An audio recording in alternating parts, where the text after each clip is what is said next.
Bonjour, je suis le docteur Apolline Morville, je suis pédopsychiatre à Rouen, au CMPP Sévigné, et je travaille aussi à l'Institut de victimologie de Paris. D'abord, je voulais vous accueillir sur cette session 4 du repérage des situations d'alerte des maltraitances infantiles. Et c'est un sujet particulièrement important parce que nous sommes confrontés à beaucoup de ces situations et souvent dans l'embarras, ne sachant pas comment nous y prendre, comment aborder ces difficultés. Et donc tout au cours de cette session, nous allons essayer de vous aiguiller sur les signes d'appel clinique. Donc d'emblée et par avance, je m'excuse parce que ça va être assez catégorique, mais j'ai tenu à m'en référencer à la conférence de consensus définie par la Haute Autorité de Santé en 2014, puisque ce sont les critères de rigueur qui vont nous permettre donc consensuellement d'aborder ces difficultés. Donc comment repérer lors d'une consultation les signes d'appel de maltraitance infantile? D'abord, quand la famille se présente avec l'enfant, la première chose qu'on regarde, c'est ce qui se présente à nous. Donc on va faire attention à la présentation de cette famille, non pas dans le jugement, mais parce que effectivement les signes de présentation vont tout de suite nous donner un indice, c'est-à-dire est-ce qu'ils ont une présentation soignée? Est-ce que l'enfant, par exemple, a des vêtements qui sont adaptés? Est-ce qu'il y a une carence d'hygiène? Tous ces signes sont des marques d'attention et de soins portés à l'enfant et non pas des signes de jugement. Donc, d'abord, tout ça, c'est une démarche globale. Voilà. La première chose que je fais, c'est que je regarde qui se présente à moi. Ensuite, je vais voir les attitudes, c'est-à-dire on voit déjà beaucoup de choses dans le cadre même de la salle d'attente de la famille, c'est-à-dire un enfant qui pleure, qui est laissé dans sa poussette pendant 1 heure, qu'on ne regarde pas, qu'on ne déshabille pas, l'enfant qui est laissé par exemple dans sa gigoteuse alors qu'il fait extrêmement chaud et vers qui dont on ne prend pas la peine de le dévêtir et puis d'interagir avec lui. Bon, ce sont quand même des signes qui nous permettent aussi déjà d'avoir non pas un préjugé mais un petit état d'alerte. Voilà. Globalement, une fois qu'ils sont dans le bureau, on les laisse s'installer, puis on va voir aussi comment les parents vont parler à l'enfant. Est-ce qu'il y a des attitudes brusques? Est-ce qu'il y a beaucoup d'injonctions? Ou au contraire, est-ce que les attitudes sont bienveillantes? Comment la maman porte son bébé, etc. Donc toujours cette première impression globale qui est importante et qui n'est pas de l'ordre du jugement, encore une fois. Ensuite, le carnet de santé, on est quand même dans une consultation médicale, quelle que soit notre spécialité, c'est une référence. Moi, je regarde souvent déjà, ça me donne un support, ça me permet aussi d'amorcer la conversation et de voir l'état du carnet de santé. Est-ce qu'il est rempli? Est-ce que les vaccinations ont été faites? Est-ce qu'il y a des signes d'observation qui vont m'interpeller? Et puis par la suite, comme on le verra, c'est un point d'articulation central pour vérifier les courbes de croissance, etc. On y reviendra un tout petit peu plus tard. Voilà. Alors, une fois qu'on a commencé ça, on va bien sûr interroger la famille sur pourquoi êtes-vous ici et qui vous adresse. La première demande, voilà, est-ce que c'est spontané de la part des parents, ce qui montre quand même aussi leur implication, ou est-ce qu'ils sont contraints, c'est l'école qui leur dit il faut absolument qu'il y ait des soins pour cet enfant. Et déjà, on a aussi ici une autre intuition parce que quand les parents nous disent oui, c'est l'école qui nous force à venir, bon, ça questionne toujours sur ce que les parents perçoivent des difficultés de leur enfant. Voilà. Alors par la suite, bien sûr, pourquoi l'enfant est amené à consulter? Tout de suite, on voit bien qu'il y a certains signes d'appel qui vont déjà poser un problème. Un enfant qui est agité va probablement susciter des attitudes fatigantes, en tout cas une fatigue ou un épuisement parental, etc. Donc pourquoi l'enfant vient? Évidemment. Dans le cadre de cette consultation aussi, toujours replacer donc l'histoire familiale. Voilà, moi, en général, avant d'en arriver au motif de la consultation, je demande à la famille de me décrire la situation familiale. Pourquoi? Parce que en cas de séparation familiale ou en cas de violence conjugale, on sait que les maltraitances sont plus élevées. Elles sont augmentées de 30 à 50% des cas en cas de violence conjugale auprès des enfants. Donc une garde alternée, dans le cadre d'un conflit parental, ça met déjà un petit peu la puce à l'oreille. Une fois qu'on a parlé de ces choses-là, on va évoquer aussi les antécédents de l'enfant. Pourquoi? Parce qu'un enfant qui a plein de fractures, qui a eu déjà beaucoup d'accidents domestiques, s'il n'est pas en âge de marcher, ça doit tout de suite vous interpeller. Effectivement, donc les antécédents, c'est classique. Et puis, on va évaluer le contenu et la forme du discours. La tonalité que les parents vont employer pour décrire leur enfant. Moi, ça m'est arrivé en premier rendez-vous d'avoir une maman accompagner sa petite fille et me décrire sans filtre vraiment absolument toutes les violences qu'elle subissait de la part du papa. Et effectivement, il n'y a pas de filtre protecteur ni de sécurité vis-à-vis de l'enfant. On ne respecte pas son stade de développement et les choses auxquelles on l'expose. Donc tout ça, ce sont des données extrêmement importantes sur les signes d'appel qui vont finalement, qui ne sont pas catégoriels, mais qui vont se cumuler, qui vont nous permettre au fur et à mesure du temps d'avancer progressivement par rapport à tout ça.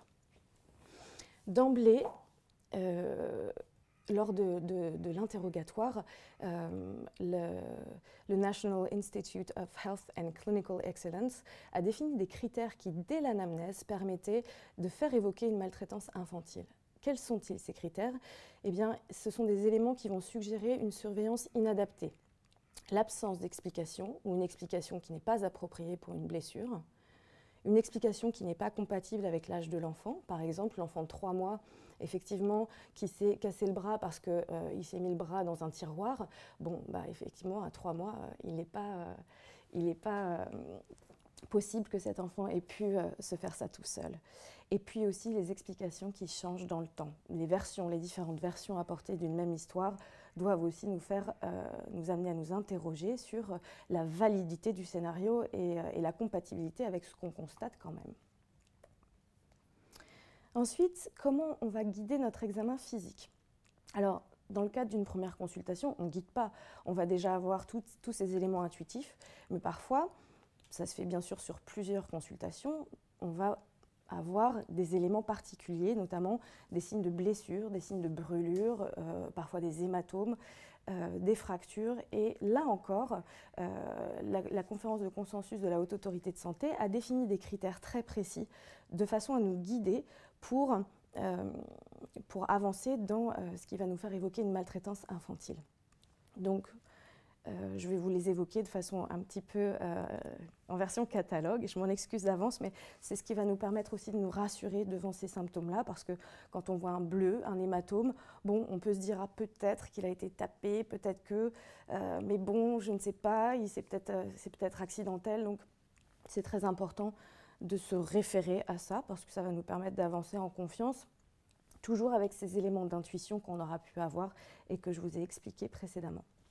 Donc, globalement déjà, le carnet de santé, on va regarder un enfant, sa courbe, les courbes staturopondérales, c'est-à-dire voir s'il y a une cassure de la courbe de croissance.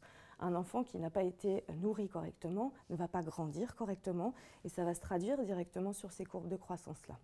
Donc ça nous permet de regarder ça déjà.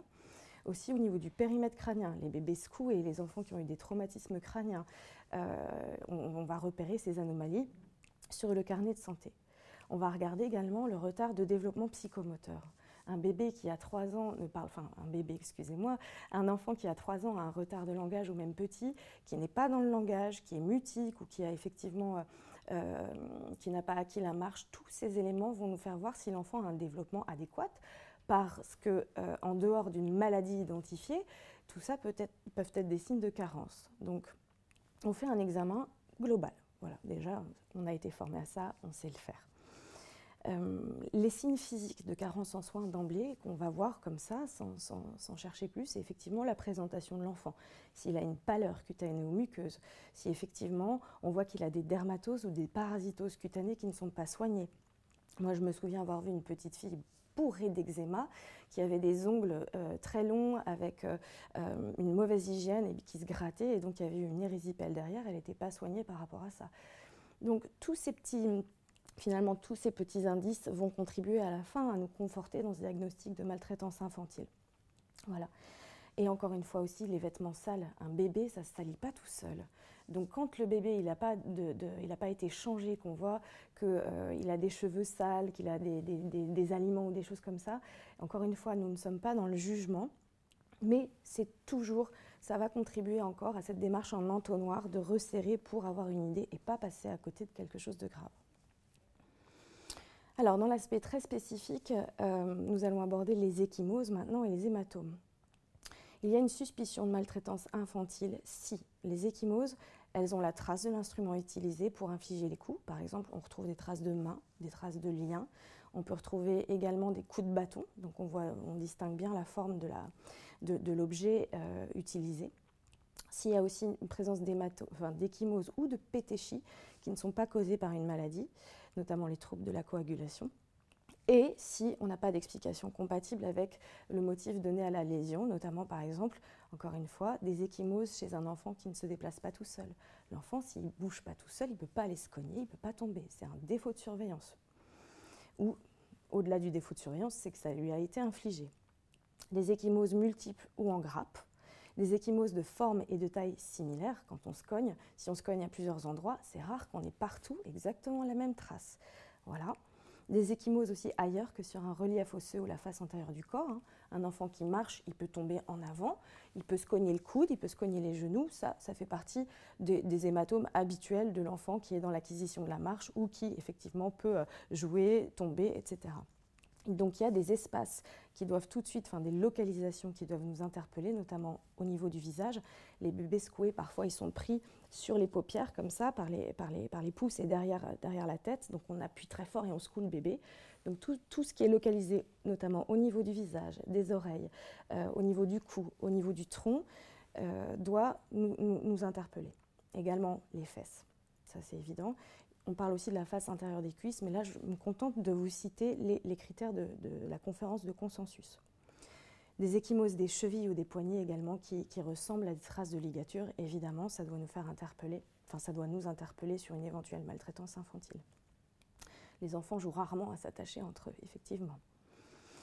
Concernant les brûlures, alors le NICE, il recommande de suspecter une maltraitance infantile quand, en tout cas par brûlure, c'est-à-dire brûlure par contact, ou un enfant ébouillanté, s'il n'y a pas d'explication à la brûlure, ou encore si l'explication elle est incompatible avec ce qu'on constate. Si l'enfant ne se déplace pas seul, parce que effectivement, l'enfant s'il ne se déplace pas, il ne va pas aller toucher au fer à repasser, il ne va pas aller prendre le mégot qui est posé dans le cendrier. Donc ça, c'est vraiment quelque chose qui doit tout de suite faire tilt. Si la brûlure elle est située dans une zone cutanée qui n'est pas censée être en contact avec un objet brûlant, l'enfant qui marche, si le fer à repasser il est allumé, il va mettre la paume, pas le dos de la main. Donc les localisations qui doivent effectivement nous faire exclure une brûlure accidentelle sont le dos des mains, la plante des pieds, les fesses et le dos. Si la brûlure elle a une forme nette d'un objet, toujours, les brûlures de cigarettes, on les voit souvent sur le dos de la main, parfois on les voit aussi sur le visage. Fer à repasser, radiateur aussi, on voit ça. Ou parfois, une immersion forcée, les bébés qu'on prend et qu'on trempe dans de l'eau bouillante, eh bien, on va voir effectivement une brûlure, souvent des fesses, du périnée, des membres inférieurs. Ces brûlures, elles ont des formes de gants, quand c'est mains ou chaussettes pour les pieds. C'est symétrique. Et il y a des bords qui sont bien délimités. Donc voilà les critères qui vont nous permettre de faire évoquer une brûlure par maltraitance infantile. Il y a également les morsures. Alors les morsures, une morsure ça peut être fait entre enfants. Donc le NICE recommande de suspecter une maltraitance infantile si la trace laissée par la morsure évoque plutôt la taille d'une morsure adulte. Alors là, il n'y a pas de critère consensuel, ce n'est pas établi, mais on dit que traditionnellement, la distance intercanine d'un adulte est supérieure à 3 cm. Et c'est ce qui va éventuellement nous guider pour faire la différence entre une morsure infligée par un adulte et celle provoquée par un enfant. Concernant les fractures, alors il y a tout un syndrome qu'on appelle le syndrome de Silverman que je ne vais pas décrire ici, mais par contre je vais encore une fois vous évoquer quelles fractures doivent nous interpeller sur la maltraitance infantile. On doit suspecter cette maltraitance si un enfant a une ou plusieurs fractures en dehors d'un état de santé qui peut le prédisposer à une fragilité osseuse.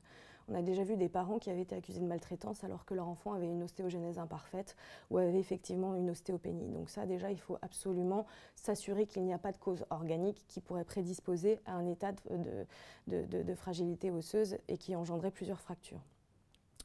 Donc en dehors de ça, on doit suspecter une maltraitance s'il y a plusieurs fractures ou si l'explication elle est absente ou qu'elle n'est pas compatible. Alors l'enfant il peut se présenter avec des fractures d'âge différents, des fractures qu'on ne voit pas à la radiographie, des fractures qui sont occultes à l'examen clinique mais qu'on va voir à la radiographie, voilà. Notamment les fractures de côte Il faut savoir que les fractures de côte, elles sont associées à la probabilité d'une maltraitance 7 fois sur 10. Donc ça, c'est très important de l'avoir en tête. Et ça ne se voit pas cliniquement, contrairement au bras, contrairement à... Voilà. Donc c'est important de le savoir.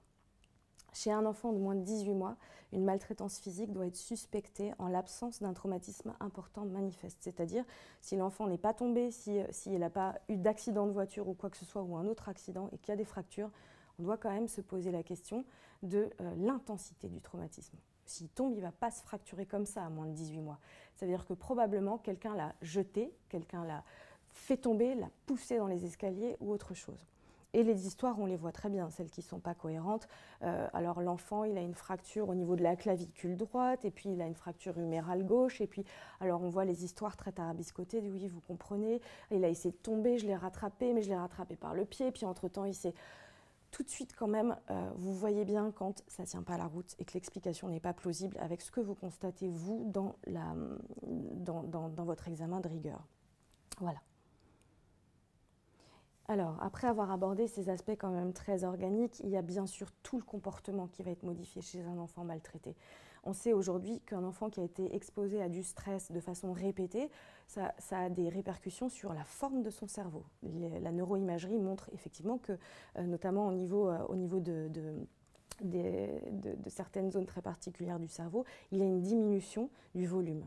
Donc on se doute bien que ça va avoir des conséquences et sur le comportement et sur l'état émotionnel, mais également sur la mémoire, sur les apprentissages, sur plein de choses. Un enfant qui vit dans l'insécurité, il ne va pas être disponible mentalement pour les apprentissages à l'école. Et d'ailleurs, ça c'est quelque chose qu'il faut avoir en tête. Souvent, ces enfants qui ont été carencés, ils ont un retard de langage.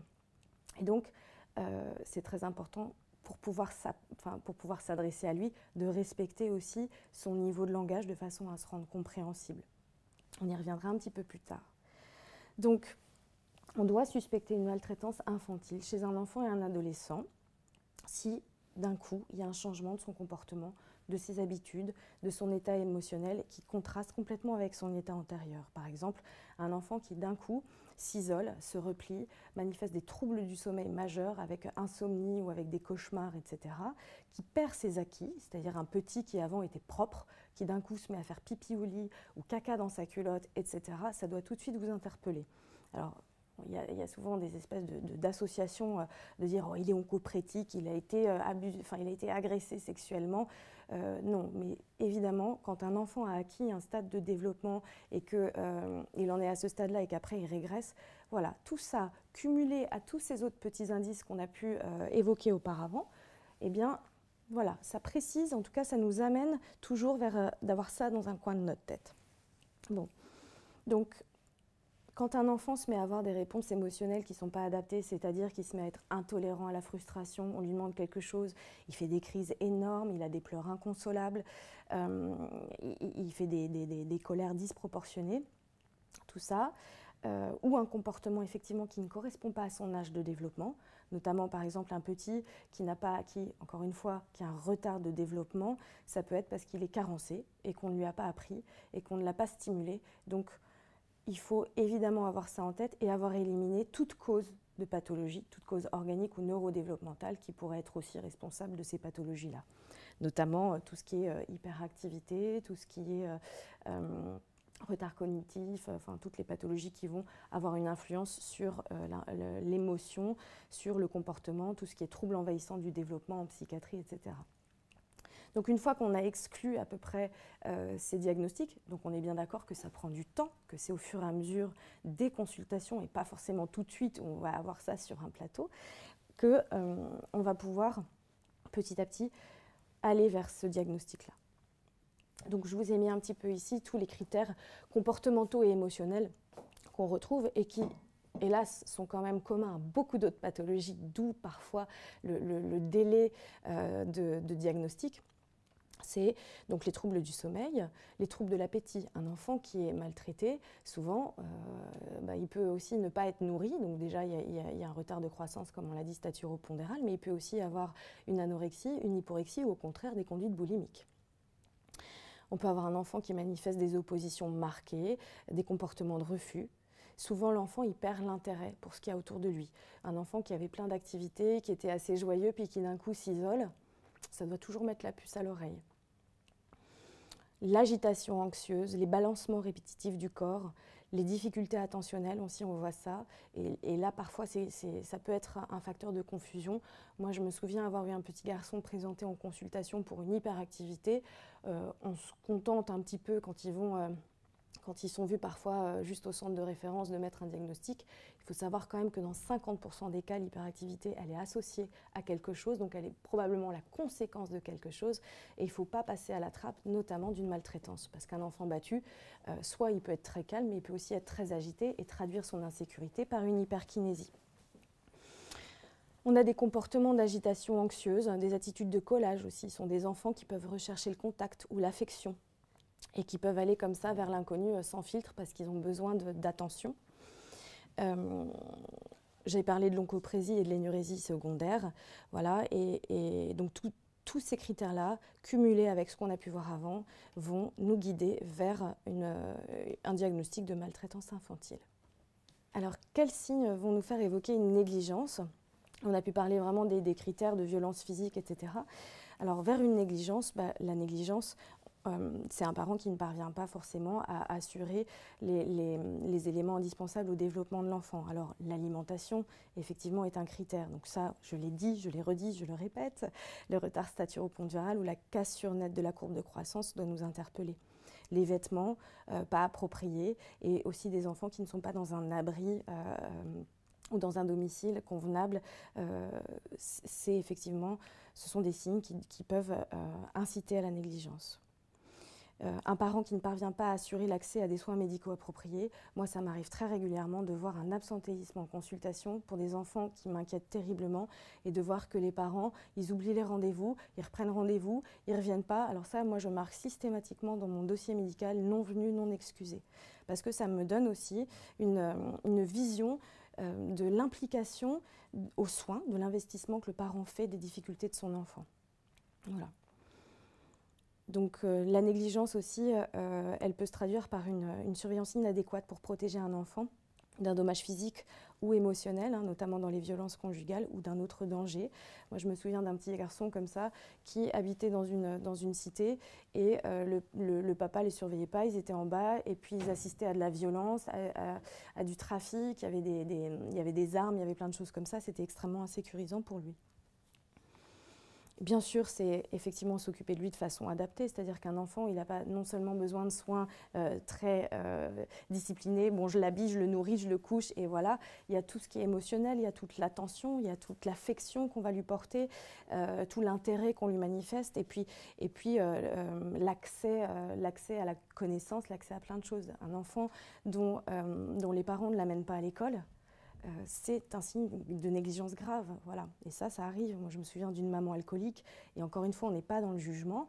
Cette maman, elle ne fait pas exprès de ne pas amener son enfant à l'école, mais elle ne le fait pas, et on est dans de la négligence, voilà. Donc tout ça, c'est important de bien repérer. Et encore une fois, vérifier que l'accès aux soins médicaux et les traitements sont donnés à un enfant. Un enfant qui est asthmatique, à qui on ne donne pas son traitement, c'est un signe de négligence. Un enfant qui n'a pas ses vaccins, c'est un signe de négligence. Donc au décours de tout ça, pour récapituler, un examen clinique, c'est une rencontre. Cette rencontre, on va avoir une intuition. La première intuition, c'est comment se présente la famille, comment la famille se positionne par rapport à son enfant. Moi, ça m'est arrivé en consultation de voir une maman, au bout de 2 fois, donner une énorme gifle à son gamin parce qu'il gigotait trop, qu'elle ne supportait pas et que on voit ces signes de tension. Parfois, il y en a qui les dissimulent très très bien, qui donnent aussi l'illusion d'être des parents parfaits. Et puis, ça prend beaucoup plus de temps derrière. Et tout ce qu'on vient d'évoquer là, ça va nous permettre aussi, dans le temps, de bien construire et de bien fonder notre hypothèse diagnostique. J'espère en tout cas avoir pu répondre à ces questions de repérage des situations d'alerte. Quand vous avez tout ça en tête, vous précipitez pas. Il faut parfois revoir l'enfant, il faut parfois prendre le temps de revoir la famille. Quand on a une intuition, parfois on n'a pas tous ces éléments-là, et c'est important de pouvoir aussi confronter notre regard collégialement, des fois, de pouvoir en discuter avec les collègues, dire écoute, parce que la fratrie, elle peut être suivie aussi par d'autres médecins. Moi, c'était une histoire comme ça d'un enfant que j'avais vu, où tous les enfants étaient suivis, tous avaient des problèmes, des retards développementaux, et en fait, si chacun reste dans son bureau, chacun va se dire, lui, il a juste ça. Et quand on cumule, on se dit, tiens, c'est quand même l'aîné il a ça, lui il a ça, c'est quand même bizarre. Et puis précisément, on arrive à se dire, bah, mais en fait, il y a de la maltraitance familiale, il y a de la maltraitance vis-à-vis de tous les enfants. Et parfois, quand on est dans notre bureau et qu'on ne prend pas le temps d'échanger, on va être sur un diagnostic, on va se dire, bon, bah, il est hyperactif, c'est tout, il a des bleus, il est tombé, il est monté en haut d'une échelle, il est tombé, etc. Et tiens, c'est bizarre, l'aîné, c'est ça aussi, bah, il a de la Ritaline, hein, il a le traitement pour l'hyperactivité, et basta. Et en fait, bah, on fait pas correctement notre travail. Donc, il ne s'agit pas d'être alarmiste, il ne s'agit pas de toujours avoir peur de ça, mais de réfléchir en se fondant sur des arguments qui peuvent nous rassurer. Voilà. Je suis ouverte à toutes vos questions et je vous remercie pour votre attention.